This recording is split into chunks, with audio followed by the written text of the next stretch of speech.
Tous ceux qui se demandent, le DG Freddy Moulumba, où est-ce qu'il se trouve?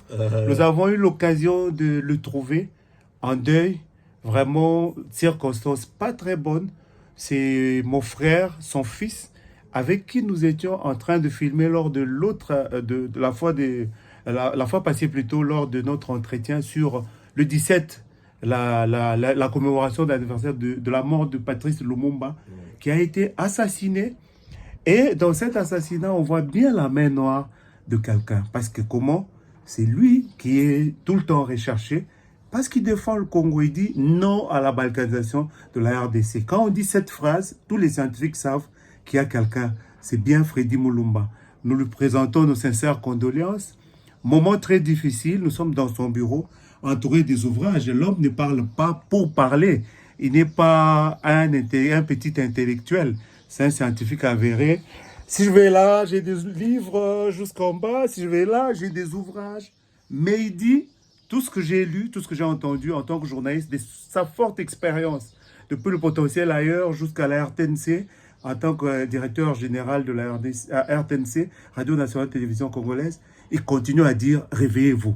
Maintenant, il vous dit, même en plein deuil, pendant qu'il regrette le départ de son fils, assassiné, abattu lâchement, ici, quelque part, dans une parcelle, un architecte qui revenait du travail, il vous dit, prenez-vous en charge des Congolais. Sa guerre de libération, il le dit, après 5 décennies, je parle bien de siècles, hein, après 5 siècles, l'Afrique et le Congo sont en train de bouger pour leur libération. Au peuple de savoir, qu'est-ce que vous voulez? Je vous passe Freddy Moulumba, le directeur général, connu toujours directeur général.